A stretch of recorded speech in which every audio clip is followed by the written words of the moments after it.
Assalamualaikum warahmatullahi wabarakatuh. Apa kabar anak-anakku sekalian kelas 7 Madrasah Sanawiyah Nurul Falah Arman.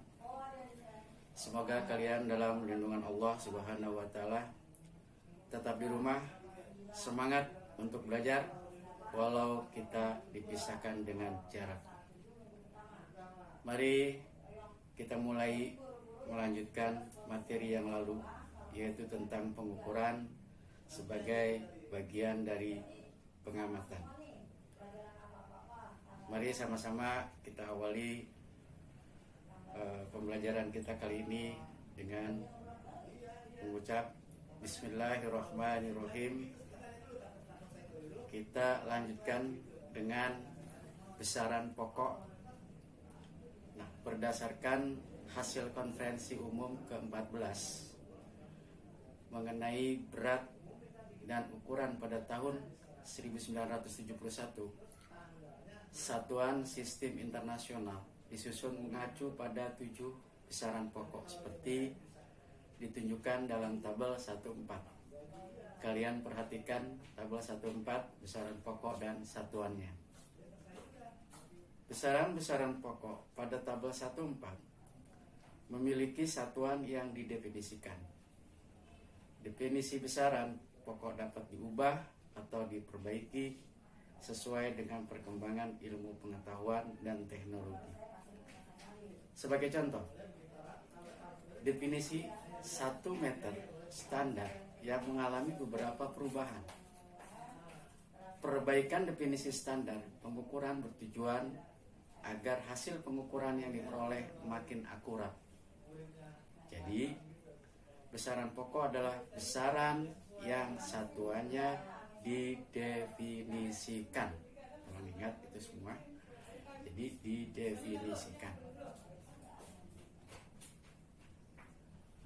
Panjang.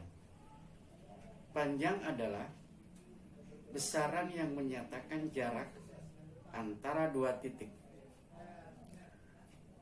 Panjang suatu benda atau jarak suatu tempat harus diukur agar tidak menimbulkan kesalahan penaksiran.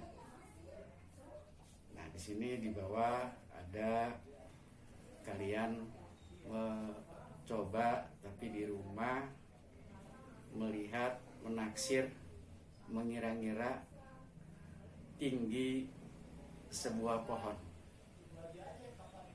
Pada gambar di bawah ini ada pohon, ditarik garis ke bawah atau sama nanti mata kamu dan ditarik lagi ya. Ini akan kita peroleh yang secara manakah dari ketiga cara menaksir tinggi pohon yang paling tepat. Nah, setelah kita nanti dapat informasi, memang lagi-lagi mohon maaf kita harus mempraktekannya. Terus kita cari mana yang paling mudah untuk kita amati, kita ukur. Nah, selanjutnya kita akan presentasikan hasil daripada pengamatan tersebut. Kalau kita sudah selesai menaksir, mencoba mengamati tinggi sebuah pohon tadi, menaksir besaran panjang masih layak untuk dilakukan.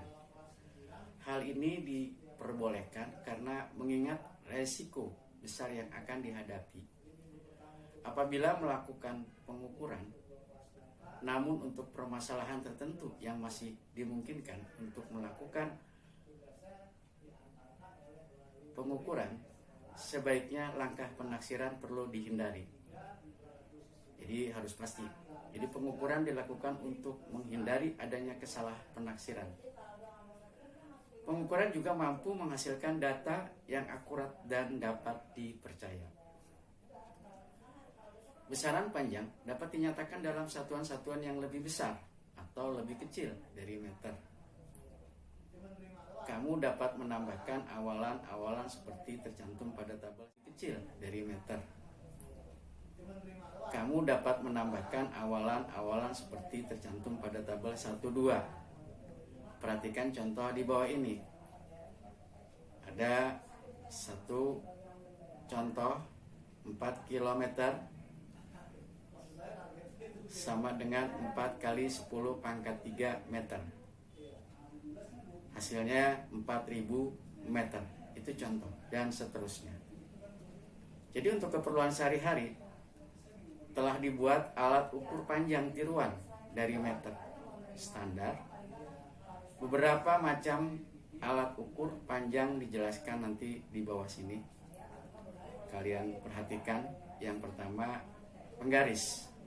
Kalian sudah kenal yang namanya penggaris yang kita pergunakan untuk menggaris.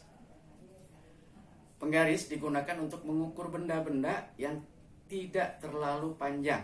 Misalnya panjang meja, buku, pensil, dan kain.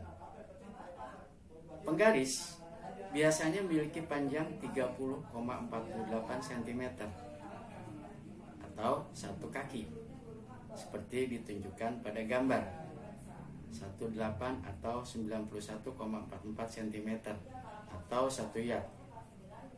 Penggaris yang berukuran 1 yard disebut tongkat yards. 2. Roll meter. Roll meter digunakan untuk mengukur jarak yang agak jauh, misalnya lebar jalan, panjang halaman, dan jarak lompatan. Alat ukur besaran panjang ini tentu tidak sesuai digunakan untuk pengukuran benda-benda yang pendek. Alasannya, ketelitian dari alat ini berada pada satuan sentimeter. Adapun benda-benda yang pendek lebih sesuai dengan alat ukur yang ketelitian ukurnya berada pada satuan milimeter. Di sini ada info penting. Ada alat ukur jarak dengan laser. Sekarang sudah semakin canggih. Seiring dengan perkembangan teknologi, banyak inovasi bermunculan. Salah satu contoh inovasi ini adalah alat ukur jarak. Alat ukur jarak konvensional yang kita ketahui adalah meteran. Saat ini ada alat ukur jarak yang sudah menggunakan laser. Nah, kita lihat gambar di bawah tersebut.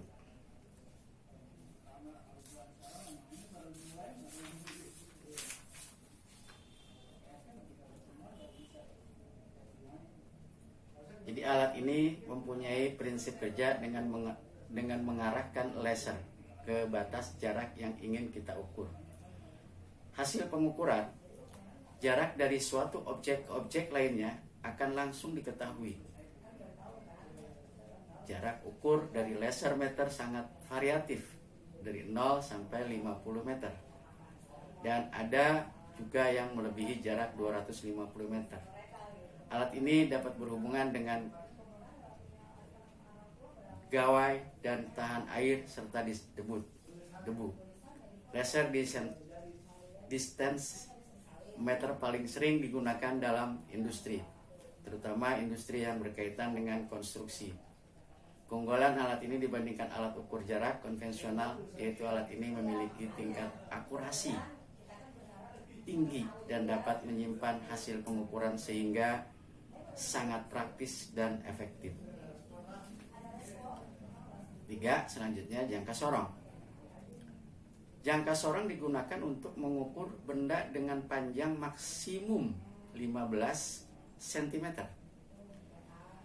Jangka sorong dapat digunakan untuk mengukur panjang hewan kecil, ketebalan kawat atau pipa, dan mengukur diameter dalam sebuah pipa. Kita perhatikan gambar 1/10 menunjukkan pengukuran dengan jangka sorong yang menghasilkan bacaan 2,15 cm. Cara mendapatkan bacaan tersebut sebagai berikut. Kalian perhatikan. A. Bacaan skala utama yang berdekatan dengan 0, skala noninus, adalah antara 2,1 cm dan 2,2 cm. B. Garis noninus yang berhimpit tegak dengan garis skala utama adalah garis kelima. Jadi 5 kali 0,001 sama dengan 0,05. Yang C, bacaan jangka sorong adalah 2,1 plus 0,05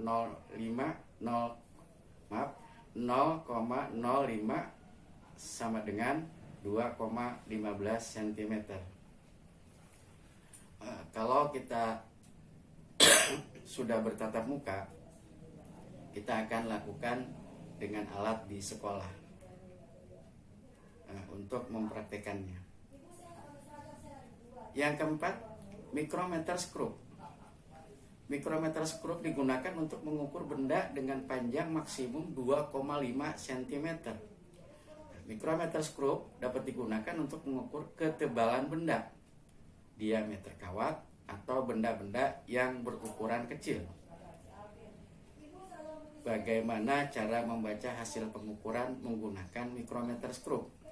Kita perhatikan gambar di samping, yaitu gambar 1.12 menunjukkan mikrometer skrup yang menghasilkan bacaan 4,97 mm. Nah, cara mendapatkan bacaan tersebut kita simak. A. Bacaan skala utama yang berdekatan dengan tepi selubung luar adalah 4,5 mm. B. Garis selubung luar yang berimpit tepat dengan garis mendatar skala utama adalah garis ke-47. Jadi 47 kali 0,01 sama dengan 0,47. C. Bacaan mikrometer skrup adalah sama dengan atau 4,5 mm plus 47 bagian sama dengan 4,5 plus 0,47 mm sama dengan 4,97 mm.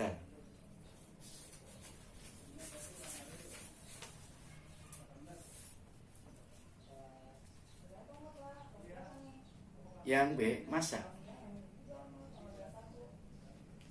Massa adalah jumlah materi yang terkandung dalam suatu benda.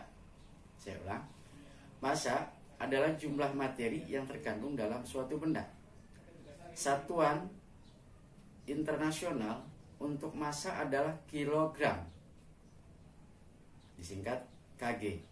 1 kilogram standar baku sama dengan massa sebuah silinder yang terbuat dari campuran platina iridium yang disimpan di Sèvres, Paris, Prancis. Dalam kehidupan sehari-hari, orang menyamakan antara massa dan berat.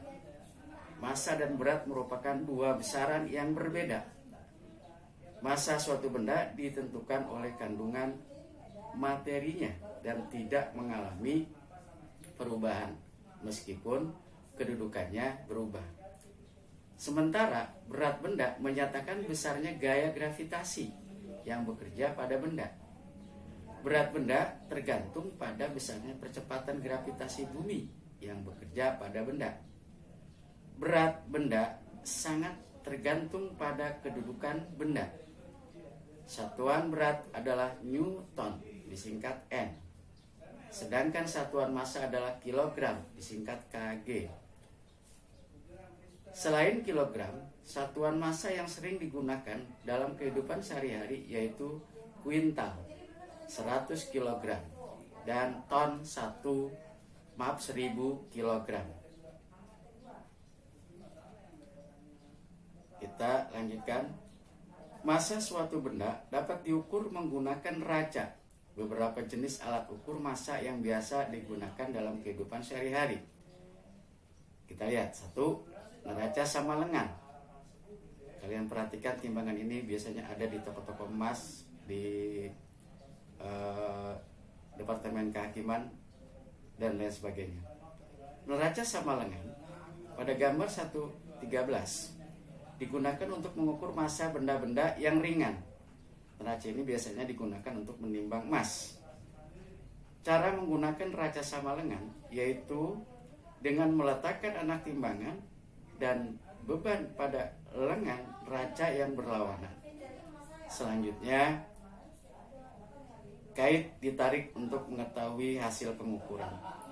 Apabila kedua lengan belum seimbang, pengukuran belum tepat. Hal yang harus dilakukan adalah menyeimbangkan lengan dengan menambah atau mengurangi beban. 2. Timbangan duduk.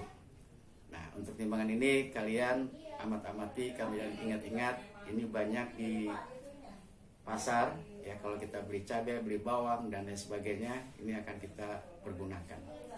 Timbangan duduk seperti diperlihatkan pada gambar 1.14. Biasa digunakan oleh pedagang di pasar atau di toko kelontong. Alat ini sangat sesuai untuk menimbang benda-benda seperti beras, telur, bawang merah, dan bawang putih. 3. Neraca Ohaus. Neraca Ohaus pada gambar 1.15 digunakan untuk mengukur massa benda dengan ketelitian pengukuran 0,1 gram. Alat ukur ini biasa dimanfaatkan di laboratorium untuk menimbang benda-benda yang berhubungan dengan penelitiannya yang akan dilakukan.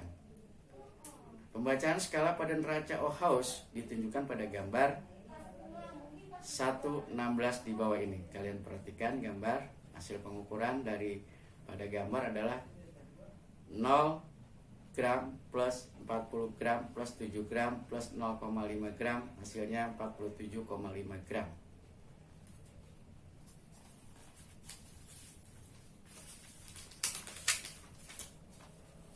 Kita lanjutkan lagi.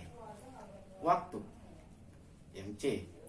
Waktu adalah selang antara dua kejadian atau dua peristiwa. Sebagai contoh, waktu yang diperlukan Bondan berangkat ke sekolah adalah 30 menit. Waktu perjalanan tersebut diukur mulai dari Bondan berangkat dari rumah hingga sampai di sekolah. Alat-alat yang dapat digunakan untuk mengukur waktu dan dapat berupa jam pendulum, stopwatch, dan jam atom. Kalian perhatikan gambar di bawah. Jam pendulum yaitu jam pendulum seperti pada gambar 1.17 digunakan untuk mengukur waktu dalam kehidupan sehari-hari. 2. Stopwatch. Stopwatch digunakan untuk mengukur waktu dengan ketelitian hingga 1/100 sekon. Stopwatch analog. Bahkan ada yang mencapai ketelitian 1/1000 sekon. Stopwatch digital. Perhatikan gambar 1.18. 3. Jam atom. Jam atom digunakan untuk mengukur waktu dengan ketelitian pengukuran paling tinggi dibandingkan jam pendulum maupun stopwatch. Perhatikan gambar 1.19 agar lebih jelas. Kita pindah ke 3, yaitu besaran turunan. Selain ketujuh besaran pokok, ada besaran-besaran lain yang dapat diukur, misalnya luas, volume, dan frekuensi denyut. Besaran-besaran tersebut digolongkan sebagai besaran turunan. Satuan dari besaran turunan diperoleh dari menurunkan satuan-satuan besaran pokok. Berikut dijelaskan beberapa contoh besaran turunan. Luas. Luas benda bangun dari datar seperti pada gambar 1.20 dapat ditentukan melalui pengukuran tidak langsung. Caranya yaitu dengan mengukur panjang unsur-unsur yang diperlukan, lalu menghitung luasnya berdasarkan rumus matematika yang telah diketahui. Luas lantai dinding kamar ataupun luas daerah yang berbentuk teratur dapat dicari dengan menggunakan mengukur tidak langsung berdasarkan rumus matematika. Satuan luas dalam sistem internasional yaitu meter persegi. Adapun satuan lain yang sering digunakan dalam kehidupan sehari yaitu hektar. Konversi satuan luas tersebut adalah 1 hektar 1000 are atau 10.000 meter persegi.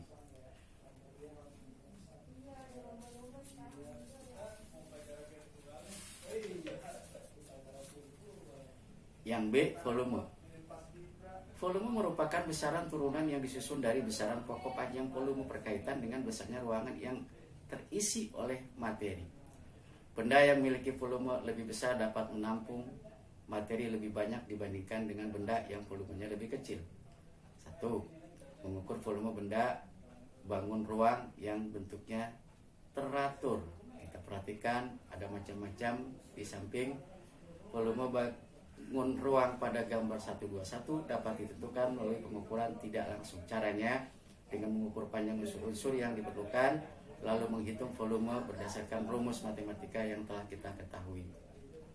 Di samping ada gambar bola, gelas, dan satunya lagi yaitu tempat atau